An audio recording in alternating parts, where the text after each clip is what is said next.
Assalamualaikum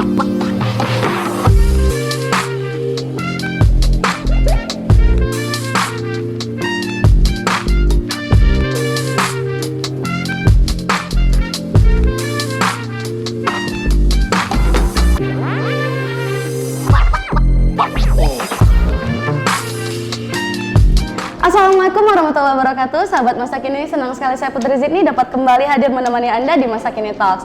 Nah, sahabat Masa Kini, kalian pernah dengar nggak dengan kata daun kelor? Daun kelor tuh biasanya ibu-ibu dijadikan bahan masakan ya, seperti sayur rebus atau lalapan ataupun dengan gulai-gulayan. Nah, kali ini kita kedatangan bintang tamu yang mengolah daun kelor jadi berbagai macam obat-obatan yang memiliki banyak khasiat dan manfaat. Langsung saja owner dari kelor kita, Ibu langsung dipersilakan memperkenalkan diri kepada sahabat Masa Kini. Halo, saya Bu Cu Susiani, saya owner dari produk kelor. Produk-produk saya ada serbuk daun kelor, kapsul kelor, ada minyak kelor, ada sabun kelor. Sebenarnya ada teh kelor juga, cuman saya belum sempat bawa ke sini, dan masker kelor. Jadi sebenarnya daun kelor ini banyak sekali manfaatnya.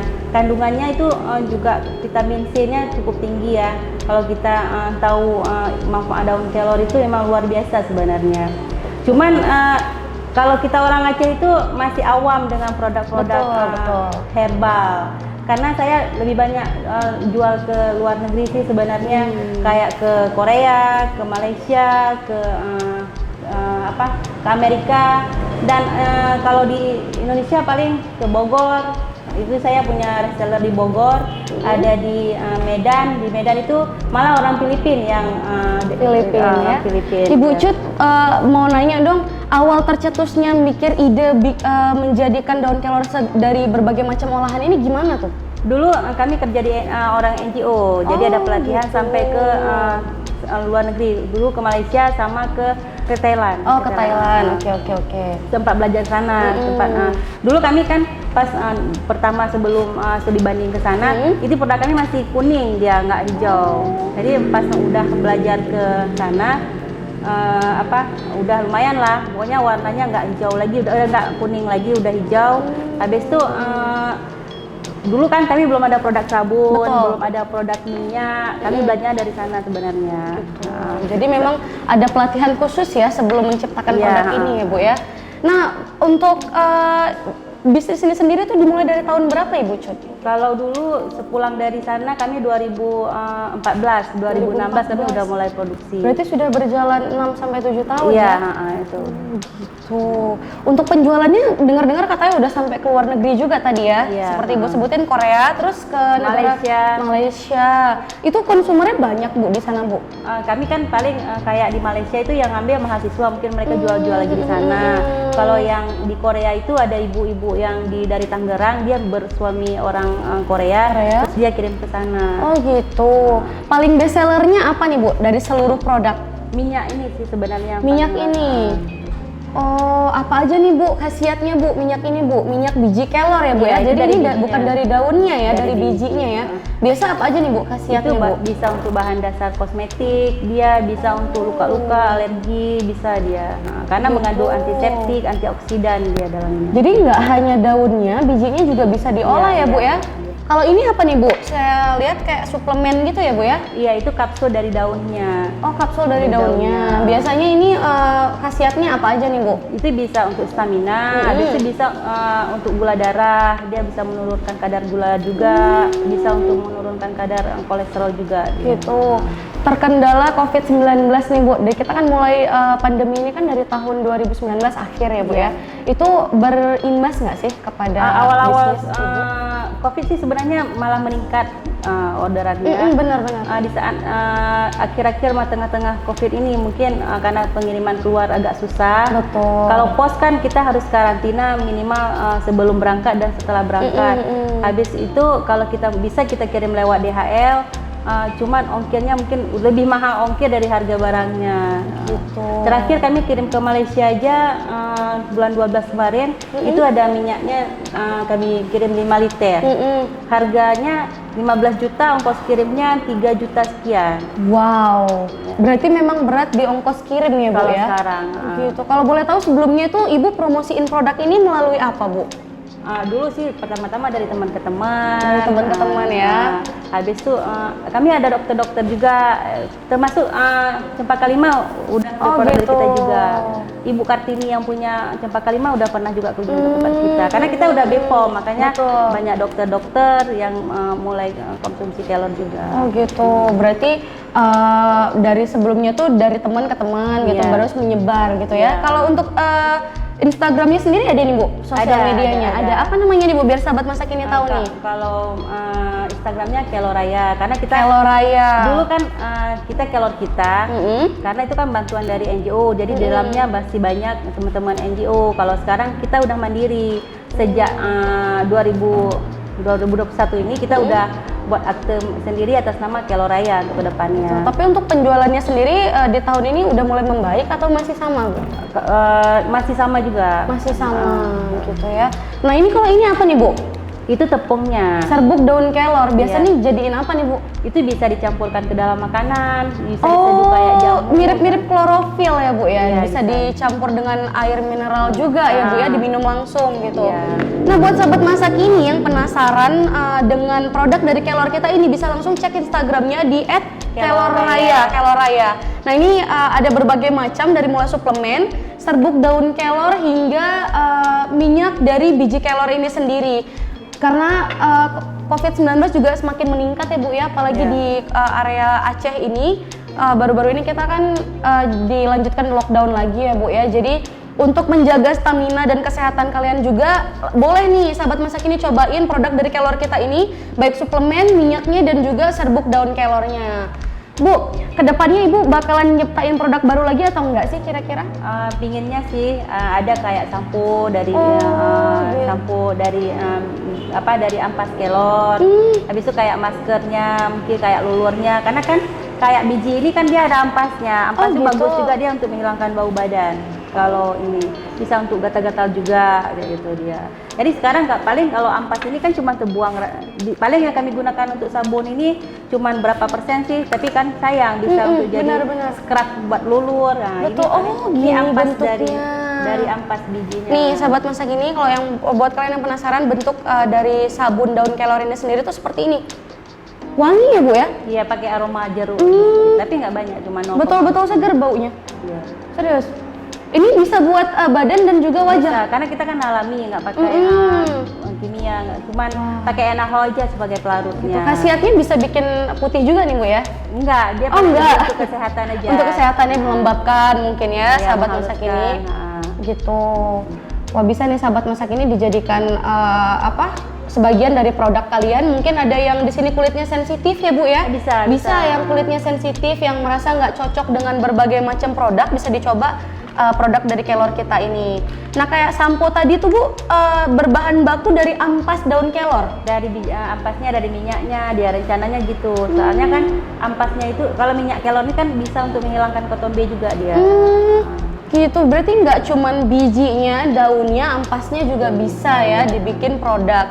Bu, kenapa sih terpikir daun kelor? Kenapa nggak daun-daun yang lain? Itu kan banyak nih daun-daun yang lain yang bisa dijadikan produk seperti ini. Ya, kayak daun kelor kan dikenal dari dulu, dari nenek moyang kita dulu kan bisa untuk ASI, nambah ASI kan. Jadi kan apalagi saya lihat di daerah kita ini memang banyak daun kelor tumbuh yang nggak ada manfaatnya. Buahnya juga yang kalau di daerah lain mungkin orang udah budidaya yang begitu luas ya. Cuman kok di sini saya ada sih kebun, saya bawa ada kebun 1,5 hektar. Cuman nggak bagus karena mungkin lokasinya atau tanahnya kurang, tekstur tanahnya nggak cocok. Jadi sekarang lebih banyak ambil dari tetangga-tetangga. Oh gitu, jadi Ibu produksi ini dari rumah tetangga-tetangga?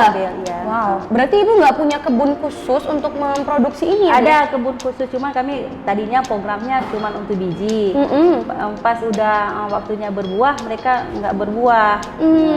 Iya betul-betul, karena kan beda tanaman, beda ya cara ini ya rawatnya ya Bu ya, karena kondisi tanahnya juga, mungkin cahayanya yang kita nggak tahu ya, jadi tumbuhnya nggak maksimal ya Bu ya. Jadi ngambilnya di rumah-rumah tetangga nih Bu? Iya, kami beli dari masyarakat itu 3.000 per kilonya. 3.000 per kilo, murah sekali ya. Itu sama tangkai-tangkainya juga, jadi nggak daunnya aja. Iya, Ya, jadi kalau sekali produksi itu kami bisa bayar masyarakat itu 150.000 sekali produksi gitu. Itu kalau sekali produksi itu bisa 45 kilo 45 kilo hasilnya ya, untuk segala macam produk Untuk ini berbagai. serbuknya. Oh, untuk serbuknya gitu. Iya. Dari serbuk ini baru diolah lagi menjadi kapsul ya, Bu ya. Iya. Oh, gitu. Nanti ada juga dijadiin sabun. Sabun. Jadi warnanya hijau kayak ini kan tadi ampas dari biji warnanya kuning. Oh, jadi ini main Jadi produknya ya. Iya. Produk intinya tuh ini ya, baru Iya. diolah lagi menjadi produk yang sabun, lain gitu iya. ya. Pernah nggak sih Ibu Cut ada di kondisi dimana benar-benar daun kelor ini tuh menipis gitu ininya? Tapi stoknya? kalau di daerah kita, kalau daerah Aceh Jaya sampai Lamno sampai Tenom sana itu memang cukup banyak. Banyak ya, jadi nggak rata-rata pernah ya. setiap rumah ada satu pohon gitu. Nah, untuk saat ini partner Ibu sendiri untuk bikin produk ini tuh udah berapa orang, Bu? Sebenarnya kami kalau lagi aktif itu semuanya ada 8 orang, termasuk dengan apoteker. Kami udah ada apoteker juga kan. Jadi termasuk apoteker itu ada 8 orang. 8 orang. Kalau buat sekarang dirumahkan, paling kalau ada produksi aja kami panggil gitu. Pakai apoteker juga berarti Iya, itu ya? karena kita kan harus udah obat-obat tradisional tuh harus apoteker. Benar-benar nggak boleh sembarangan ya. Iya. Untuk seperti ini informasi nilai gizinya juga kan orang bukan menciptakan produk secara cuma-cuma Iya, ya, harus benar-benar itu udah ada detail dan hasil inti labnya. gitu ya. Oke. Tapi untuk penjualan di tahun ini lancar ya, Bu ya? Iya, alhamdulillah ada. Alhamdulillah Cuman ya. nggak terlalu kayak sebelum corona dulu gitu. Gitu. Boleh dong Bu sedikit sharing apa titik terendah Ibu tuh berjuang untuk mempromosikan produk ini tuh apa tuh? Kalau di awal-awal sih sebenarnya itu yang sangat berat. Kenapa? Orang di sini kan kayak menganggap remeh. Apa Betul. sih orang ngambil daun kelor, beli daun kelor untuk apa? Tapi sini-sininya orang udah tahu manfaatnya, udah mulai tahu produk-produk kita. Dari pertama mereka mungkin pun waktu pertama kan kami cuma buat kemasan-kemasan plastik, enggak label begini. Oh, jadi gitu. mungkin jadi ejekan buat orang tetangga-tetangga Gitu masyarakat. Ada yang bilang udah gila tuh, ngapain daun kelor dijadiin obat? Ada yang Iya, seperti itu Bu iya. Cut. Ya ampun. Ini ya kebiasaan buruk masyarakat ya, Iya. yang memang masih ada 1-2 orang yang memang seperti itu ya. Mereka menganggap remeh hasil jerih payah orang yang mereka sendiri nggak tahu itu tuh ternyata sumber rezeki ya. Bahkan Ibu Cut ini sendiri bisa meng-hire orang untuk bekerja bersama beliau gitu. Jadi buka lapangan kerja baru juga untuk orang lain dan menyebarkan manfaat untuk orang-orang banyak, bahkan dijual sampai ke luar negeri ya. Jadi bisa tuh dihilangkan sifat-sifat seperti itu ya Bu Cut ya. Dulu sih waktu awal-awal saudara sendiri aja, adik-adik itu mereka nggak percaya. Malah dulu kami sempat bagi-bagi ke posyandu, udah dibagi mereka nggak minum. Oh gitu Bu. Jadi selama udah berjalan kami misalnya produknya udah lumayan bagus, habis itu mereka pun udah lihat-lihat di internet manfaatnya, udah mulai mencoba. Akhirnya saya nggak mau kasih lagi, harus beli gitu. Wah, gitu. Termasuk keluarga itu, termasuk adik saya karena mereka kalau adik saya kan kerjanya di dinas kesehatan, mungkin nggak percaya dengan herbal. Jadi itu apa itu? Dia bilang, saya udah bawa suruh mereka minum, mereka nggak percaya. Tapi sekarang karena kan di internet sekarang udah banyak orang bagi-bagi manfaat daun kelor. Habis itu di TV pun udah banyak orang share-share masalah daun kelor. Jadi orang udah mulai ngerti. Jadi udah baru mereka oh iya ada manfaat. Berarti memang titik terendahnya itu kayak ngebatin gitu Bu ya, ke orang nih nganggep remeh ya hasil usaha kita gitu ya, yang mereka sendiri nggak tahu usaha kita nih bakal menjadi sesuatu yang luar biasa gitu ya. Bu Cut boleh dong dikasih sedikit motivasi nih buat UMKM di luar sana nih, kan banyak nih ya Bu Cut ya yang terkendala dengan COVID-19 juga. Mungkin mereka juga lagi ngebatin tuh di luar sana nih, kok produk aku nih semakin hari semakin menipis pembelinya, dan kasih motivasi supaya mereka tuh tetap semangat berusaha dan menjadikan produk mereka tuh menjadi produk yang luar biasa lagi tuh Bu. Silakan. Ya, buat teman-teman UMKM mungkin saya sangat berharap kita tetap harus bertahan walaupun udah di kondisi saat ini, mungkin udah di saat sebenarnya di UMKM selama ini nih memang udah saatnya tutup sebenarnya. Tapi kita tetap harus punya semangat, harus bertahan. Mudah-mudahan untuk kedepannya mungkin ada hikmah dari semua kejadian ataupun di atas masalah-masalah sekarang ini. Kedepannya mungkin ada kita lebih berkembang lagi Iya. ke depannya, mungkin lebih maksudnya jangan dengan ada Jangan COVID-nya kita down jangan gitu ya, down, jangan- jangan nggak mau produksi Mm-mm. lagi. Betul. Minimal produksi terus, habis itu terus promosi, terus berusaha dan berdoa supaya COVID ini cepat berlalu dan kita bisa aktif lagi dalam berproduksi produk-produk kita semua. Iya, jadi memang kita tuh mengharapkan yang terbaik ya, dan kita Iya. juga tidak hanya UMKM, kita sendiri masyarakat biasa juga mengharapkan COVID ini segera berakhir ya Iya. Bu ya. Jadi buat para pembisnis ataupun UMKM di luar sana tetap semangat, carilah inspirasi baru, carilah motivasi dari orang-orang di luar sana yang bisa sharing bersama kalian juga, dan tetap semangat menjalani hidup gitu ya. Oke, sahabat masa kini, berakhirlah perbincangan kita di Masa Kini Talks hari ini. Saya Putri Zidni pamit undur diri. Assalamualaikum warahmatullahi wabarakatuh.